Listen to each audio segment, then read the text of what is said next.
আসসালামু আলাইকুম রহমতুল্লাহ। সম্মান দিলে সম্মান পাওয়া যায়, সেটি ভারত এবং রাশিয়ার যারা প্রধান তাদেরকে দেখলে বোঝা যায়। আমি অবাক হয়ে গেলাম, বাংলাদেশের কিছু কিছু মানুষ তাদের বাংলাদেশেরই মানুষ, বাংলাদেশকেই নাকি তারা অন্তরে ধারণ করে, বাংলাদেশকেই নাকি তারা লালন করে। এরা স্মৃতিসৌধে ফুল দিতে গেলে জুতা খুলতে মনে থাকে না, শিকা অনির্বাণে গেলে ডাইন বাম ঘোরাঘুরি করে। মানে এরকম আমরা অনেক কিছু দেখতে পাই। আর ভারতে রাশিয়ার প্রেসিডেন্ট ভ্লাদিমির পুতিন এসেছে, আপনারা সকলে সেটা জানেন। তিনি ভারতের যিনি জাতির জনক আপনার মহাত্মা গান্ধীজির যে কবরস্থান মানে যে সমাধি, সেই সমাধিতে পুষ্পস্তবক অর্পণ করতে গিয়েছে এবং সেখানে তিনি জুতা খুলে খালি পায়ে গিয়েছে। কি অনন্য অসাধারণ নজির যে বর্তমান সময়ে প্রভাবশালী যেসব নেতা রয়েছে তার মধ্যে অন্যতম একজন হলেন রাশিয়ার প্রেসিডেন্ট ভ্লাদিমির পুতিন। তিনি ভারতের মতো রাষ্ট্রে এসে, ভারতের রাষ্ট্র তার বন্ধু রাষ্ট্র, সেই রাষ্ট্রে এসে ওই মহাত্মা গান্ধীর সমাধিতে পুষ্পস্তবক অর্পণ করতে যায় এবং সেটা খালি পায়ে যায়। কি অনন্য অসাধারণ আপনার নিয়ম। এখন উনি তো এসেই মহাত্মা গান্ধীর ওখানে যাওয়ার কথা না, তাহলে ভারতবাসী তাদের জাতির জনক মহাত্মা গান্ধীকে কতটা ভালোবাসে এটা কি বলা লাগে না, বুঝতে হয়। অথচ দেখেন, এই মহাত্মা গান্ধীর কেউ হত্যাকারী নাথুরাম গডসে, এই নাথুরাম গডসে ছিলেন বিজেপি একজন মন মানসিকতার বা কঠোর হিন্দুত্ববাদী একজন নেতা। নাথুরাম গডসে মহাত্মা গান্ধীর একটা বডিগার্ড ছিলেন। অথচ মহাত্মা গান্ধী সম্পর্কে তিনি জানতেন না, এমন কোনো কিছু থাকার কথা নয়। মহাত্মা গান্ধীকে তিনি হত্যা করার পরে উনি যখন আপনার কাঠগড়ায় দাঁড়ান, তার বিশাল বড় একটা লিস্ট করে মহাত্মা গান্ধীকে হত্যার কারণ তিনি প্রদর্শন করেছিলেন, যে কি কি কারণে নারী কেলেঙ্কারি থেকে শুরু করে এমন কোনো কেলেঙ্কারি নেই যে কেলেঙ্কারির কথা তিনি বলেন নাই। তাহলে সেই সূত্রে পরবর্তীতে আপনার এখন যে দলটি ক্ষমতায় রয়েছে বিজেপি, নরেন্দ্র মোদীর যে দল বিজেপি দল, এই দলটি কিন্তু নাথুরাম গডসের প্রিয় দল বা নাথুরাম গডসের দল ছিল। অথচ এরা কি ক্ষমতায় আজকে প্রায় তিন টার্ম ক্ষমতায় নরেন্দ্র মোদী আছেন, তাকে বা তাদেরকে অনেকটা কট্টর হিন্দুত্ববাদী রাজনৈতিক দল বলা হয়। এখন ঘটনা হয়েছে, কখনো কি দেখেছেন তারা পরিকল্পনা করেছে তাদের যে মুদ্রায়, তাদের যে টাকা বা রুপি যা কিছু আছে সেখান থেকে মহাত্মা গান্ধীর ছবিটা নামিয়ে ফেলবে? কখনো কি দেখেছেন যে আপনার তাদের যে অফিস আদালত, সরকারি বেসরকারি অফিস আদালতে মহাত্মা গান্ধীর যে ছবিটি আছে সেটা নামানোর জন্য কোনো আইন প্রণয়ন করেছে?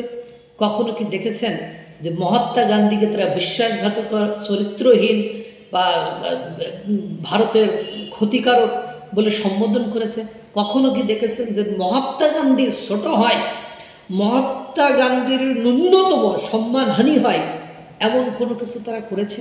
অথচ তারই পরে প্রতিবেশী দেশ বাংলাদেশ, কিছু কিছু নেতা বলে শেখ মুজিব বিশ্বাসঘাতক, এখন প্রকাশ্যে টিভি টকশোতে যেই বলে যে অমুক তমুক অমুকের মতো নানার মতো বিশ্বাসঘাতক বলে, এর বিরুদ্ধে রাষ্ট্রদ্রোহী মামলা হয় না। আপনারা দেখেছেন কীভাবে রাষ্ট্রপতি ভবন থেকে ভবনের সেই কোথা থেকে ছবিটা বঙ্গবন্ধু শেখ মুজিবুর রহমানের ছবি নামিয়ে ফেলা হয়। আপনারা দেখেছেন কিভাবে অফিস আদালত থেকে ছবি নামিয়ে ফেলা হয়। অথচ এই বঙ্গবন্ধু শেখ মুজিবুর রহমানের নামেই বাংলাদেশে মুক্তিযুদ্ধ হয়েছে। জয় বাংলা জয় বঙ্গবন্ধু স্লোগান আপনার মনে করেন শহীদ রাষ্ট্রপতি জিয়াউর রহমানের সামনেই দিয়েছে। কই শহীদ রাষ্ট্রপতিকে আমরা সম্মানের সাথে দেখি, তাকেও সম্মান করি। আমার কাছে কেউ অসম্মানের নাই। যে যতটুকু কর্ম করেছে সেই কর্ম অনুযায়ী সে সম্মান পাবে। কিন্তু খারাপ লাগে যখন বাংলাদেশে এসে জাতির জনককে বিশ্বাসঘাতক বলা হয়। তার বিশ্বাসঘাতক বলাটা আবার কার কাছ থেকে? সেটা বাংলাদেশ এ যারা পরাজিত শক্তি ছিল, বাংলাদেশ যাদের কাছ থেকে স্বাধীনতা অর্জন করেছে, ঠিক তাদের মুখ থেকে শোনা বলি যখন এদেশের মানুষও আওড়ায়, যখন এ প্রজন্মের লোকের মুখ থেকে শোনা যায় যে বঙ্গবন্ধু বিশ্বাসঘাতক ছিলেন, বঙ্গবন্ধু স্বাধীনতা চাননি, বঙ্গবন্ধু বিশ্বাসঘাতক ছিলেন, স্বাধীনতা চাননি, কিচ্ছু করেননি।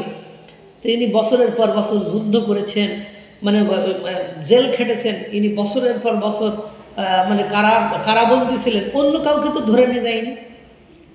তাহলে বুঝলেন এটা বিশ্বাসঘাতকের নামে মুক্তিযুদ্ধের স্লোগান দেওয়ার কি দরকার ছিল? জয় বাংলা, জয় বঙ্গবন্ধু, মানে মানে আমার নেতা, তোমার নেতা, শেখ মুজিব, বঙ্গবন্ধু শেখ মুজিব, এই স্লোগান এখনও আপনি সার্চ করে দেখেন মিডিয়াগুলোতে, মানে প্রকাশ্যে এগুলো ঘুরে বেড়াচ্ছে। তাহলে এই বিশ্বাসঘাতক লোকটিকে আপনারা কেন বিদেশ থেকে নিয়ে এসে ক্ষমতায় বসালেন? বুঝতে আমার বড় কষ্ট হয়। মানে আমরা যে কোন জায়গায় আছি, মানে মুক্তিযুদ্ধ পর্যন্ত তার যে অনন্য, অনবদ্য, অসাধারণ মানে যোগ্যতা, যে ক্ষমতা, যে শক্তি, তার নামে হওয়া মুক্তিযোদ্ধা, তার নামে স্বাধীন বাংলাদেশ যেটা আমরা পেয়েছি, তাকে বিশ্বাসঘাতক বলে লোকগুলো যখন সুন্দর করে এই বাংলাদেশের আলো বাতাস ভোগ করছে, কোনো অসুবিধা হইতেছে না। মাঝে মাঝে শুনি স্লোগান দেয়, আমার মানে গোলাম আজমের দেশ বাংলাদেশ, নিজামীর দেশ বাংলাদেশ, মানে গোলাম আজমের দেশ বাংলাদেশ, নিজামীর দেশ বাংলাদেশ। অথচ এই গোলাম আজম মানে এই নিজামী কারা ছিল সেটাও আপনারা জানেন। খারাপ লাগার বিষয় হলো যে আমি কেন ভারতকে টানলাম, যে ভারতের সেম, মানে আমরা ৭১ পর্যন্ত বঙ্গবন্ধু শেখ মুজিবুর রহমান নিয়ে কোনো কথা নেই, কোনো আওয়াজ নেই, কোনো মানে সেখানে কোনো সন্দেহ নেই। অথচ আপনি দেখেন যে ভারতের যে মহাত্মা গান্ধী জাতির পিতা, তাকে নিয়েও কিন্তু ঠিক পরবর্তী ক্ষমতা পাওয়ার পরবর্তী সময়ে কী কী ত্রুটি বিচ্যুতি, কী কী সমস্যা ছিল সেটা কিন্তু ছিল, কিন্তু তারা তাদের আগের অনবদ্য অসাধারণ যোগ্যতা, সেই রাজনৈতিক শক্তি, প্রজ্ঞা, সেটাকে মনে রেখেছে। আর আমরা এসে পরবর্তী যে অংশটুকু সেইটুকুই মনে রাখি, আগের অংশটুকু ভুলে যেয়ে তাকে অশ্রাব্য অকথ্য ভাষায় বর্তমান সময়ে গালিগালাজ পর্যন্ত শুনছি, তার ছবি নামিয়ে ফেলছি, তার টাকা থেকে ছবি তুলে ফেলছি। সত্যি লজ্জাজনক, এটা হাস্যকর। এবং এই কারণেই ভারত তত্ত্বর করে সামনের দিকে এগিয়ে যাচ্ছে, আর আমরা তত্ত্বর করে নিচের দিকে, ভূপতিত জাহান্নামের দিকে যাচ্ছি, ধ্বংসের দিকে যাচ্ছি। আর এই ধ্বংসের সহচারী হিসাবে যাদেরকে ধরেছি, তারা ইতিমধ্যে ধ্বংসের দ্বার প্রান্তে দাঁড়িয়ে আছে এবং তাদের ধ্বংস সুনিশ্চিত, ধ্বংস আমরা মানে লক্ষ্য করেছি। একটু যদি বিবেক হয়, একটু যদি বক্তব্য শুনে ভালো লাগে, তাহলে অন্ততপক্ষে মানে একটু জ্ঞান নেওয়ার চেষ্টা করবেন। আমরা জ্ঞানী না, আমরা যতটুকু বুঝি যে ভালো লাগার জায়গাটা, ওই ভালো লাগার জায়গাটা ধ্বংস করে ওই নিকোলের মতো অনেকেই বলবে যে এখান থেকে বসে স্বাধীন বাংলাদেশের নাগরিক হিসাবে আপনি বঙ্গবন্ধুকে মুক্তিযুদ্ধের মাসে এরকম বিশ্বাসঘাতক বলে আমি প্রতিবাদ জানিয়ে রাখলাম। তা আমাদের মতো অনেকেই প্রতিবাদ জানাবে। আল্লাহ তাআলা সকলকে ভালো রাখুন, সুস্থ রাখুন। আসসালামু আলাইকুম ওয়া রাহমাতুল্লাহ।